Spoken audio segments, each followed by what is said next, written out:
कहानी की शुरुआत में मिकासा और एरेन बचपन में होते हैं, जहां एरेन एक सपने से जागा होता है। जब मिकासा उसे घर जाने के लिए बोलती है, पता नहीं वो रो रहा होता है। फिर एक बच्चा जिसका नाम रामजी होता है, वो पॉकेट मार के पैसे चुरा के एक पेड़ के नीचे संभाल के रखता है, क्योंकि उनके पास एक ढंग का घर भी नहीं होता है। लेकिन हलील, जो कि राम जी का दोस्त होता है, वो बहुत दुखी हो जाता है, क्योंकि राम जी इस काम के वजह से बहुत बार मार खा चुका है।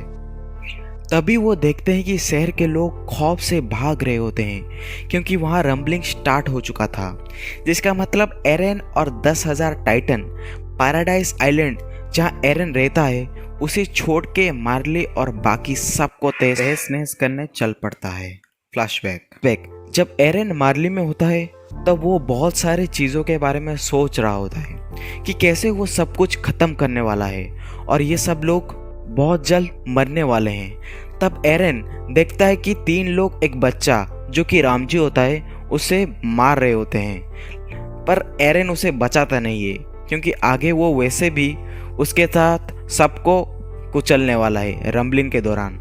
फिर एरेन उस बच्चे को अपने कंधों पे बिठा के उसे अपने घर छोड़ने जाता है और सॉरी कह के रोने लगता है, क्योंकि वो उन सबको बहुत जल्द मारने वाला है for the sake of paradise island. Eren के हिसाब से दीवार के पार की दुनिया आर्मिन के किताब से बहुत अलग होता है।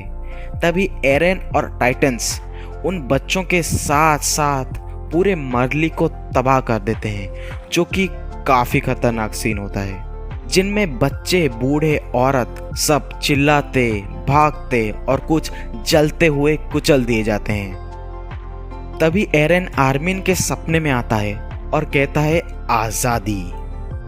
आगे एनी आर्मिन को अपने पास बैठने के लिए अप्रोच करती है और पूछती है, तुम हमेशा मुझे क्यों बातें करते थे, जबकि मैं एक पत्थर की तरह तुम्हें कुछ नहीं बोलती थी।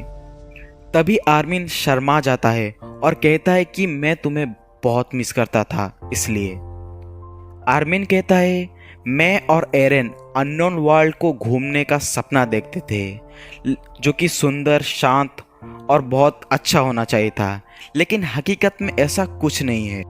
शायद हम जो दुनिया ढूंढ रहे थे, वो दुनिया यहाँ एग्जिस्ट ही नहीं करता।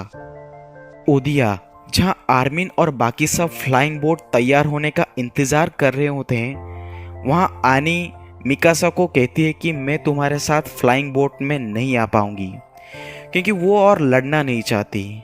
उसके हिसाब से इन सब एफर्ट के बाद वो लोग एरेन को नहीं रोक पाएंगे। फिर लीवाई बहुत मुश्किल से सीढ़ी से उतर रहा होता है, लेकिन आर्मिन उसे सोने के लिए बोलता है, पर लीवाई मना कर देता है कि अगर मैं सो जाऊंगा तुम लोग मुझे भूल जाओगे।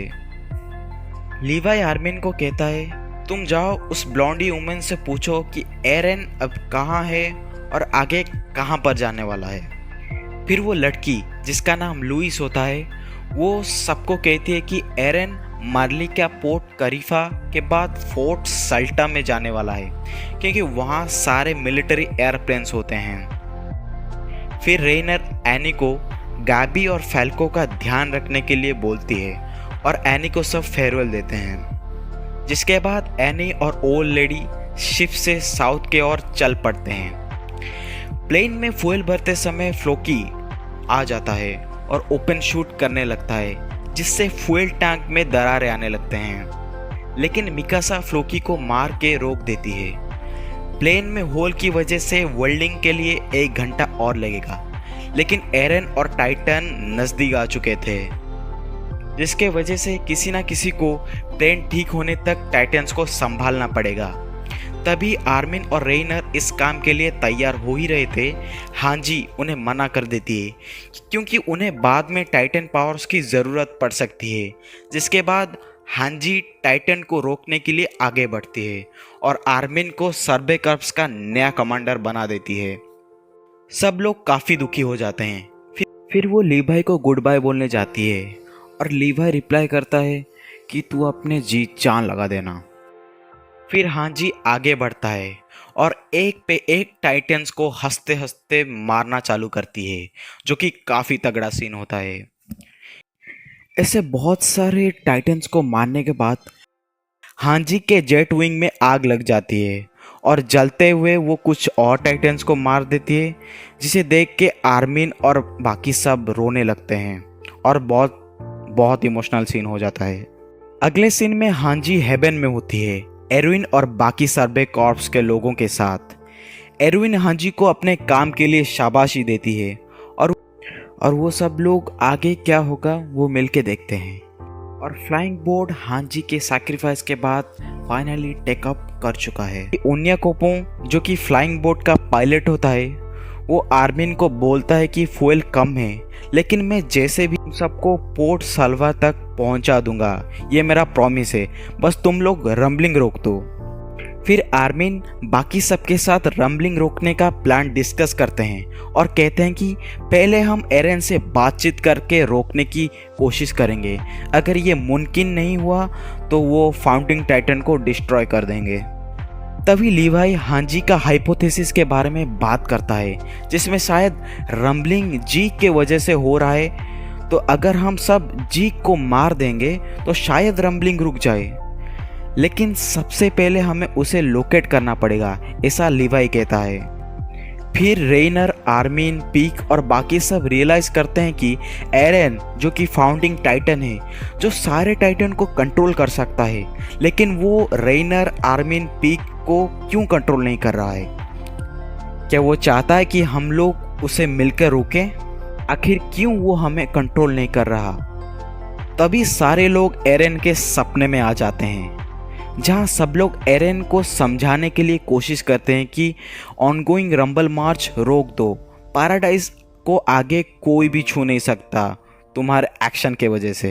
वहां आर्मिन भी पूछता है, तुम हमें अपना टाइटन पावर यूज क्यों करने दे रहे हो? तभी एरन कहता है कि रंबल चलता रहेगा, मैं पैराडाइज को लक के ऊपर नहीं छोड़ सकता, लेकिन तुम लोग सब फ्री हो, तुम मुझे रोक सकते हो मुझे ख़त्म करके। तो आगे बातचीत की कोई ज़रूरत नहीं, था है। आगे हिजुरु स्टेट की ओल्ड लेडी एनी को बताते हैं कि शायद इस सब की वजह मैं ही हूँ, क्योंकि मैं ही जीक और एरन को मिलाई थी। तभी फाल्को अपने रीसेंट सपने के बारे में बोलता है, जो कि जीक के मेमोरी के रिलेटेड था, जिसमें वो देखता है कि बादल के ऊपर कोई बोल रहा है कि मैं ये कर सकता हूँ और मैं ये डेफिनेटली करूँगा। फाल्को ये सब देख पा रहा है क्योंकि वो पहले जीक का स्पाइनल फ्लूइड पिया होता है। उसके बाद ट्रेन में कुछ एल्डियंस और मार्लियंस फोर्ट साल्टा पे ऊपर जा रहे होते हैं, क्योंकि फोर्ट साल्टा में मिलिट्री एयरलाइंस होते हैं, जहाँ से वो लोग बचकर रंबलिंग से भाग सकते हैं। मार्लियंस और एल्डियंस फोर्ट साल्टा पे पहुंचने के बाद वो देखते हैं कि एक भी प्लेन वहां नहीं होता है। सारे प्लेन बॉम्ब के साथ रंबल रोकने के लिए जा चुके थे। तभी उनके चीफ बोलते हैं कि ये हमारा आखिरी पड़ाव है ह्यूमैनिटी को बचाने के लिए। हमने अपना सारा हेड आइलैंड ऑफ डेविल्स को भेजा था, ये सोच के कि वो कभी हमें पलटवार नहीं करेंगे, लेकिन वो हेड रिवेंज होके इतना भयंकर होगा वो हमने कभी नहीं सोचा था। अब हमारा सारा होप ये बॉम्ब रन पे टिका है। तो जब चीफ कमांडर उन्हें बॉम्ब रिलीज करने के लिए कमांड करते हैं, जिसके वजह से कुछ टाइटन्स बॉम्ब के वजह से डिस्ट्रॉय हो जाते हैं, तभी जीक और बीस्ट टाइटन जो कि फाउंडिंग टाइटन से अटैच होता है, वो अपनी विंटेज फाइटिंग स्किल से सारे प्लेन को तहस नहस कर देता है। लेकिन कुछ समय बाद अपना फ्लाइंग बोट भी वहां एंट्री कर चुका था, जो कि फ्यूल के कमी के बावजूद भी यहां तक पहुंच गया और सब बीस्ट टाइटन को भी देख लेते हैं। रेनर और प्रीक टाइटन में ट्रांसफर हो जाते हैं। तभी फोर्ट साल्टा पे ठहरने वाले लोग देख के शॉक हो जाते हैं कि पैराडाइज आइलैंड हमारे मदद करने लिए आए हैं, जिसके साथ एपिसोड 1 भी खत्म हो जाता है।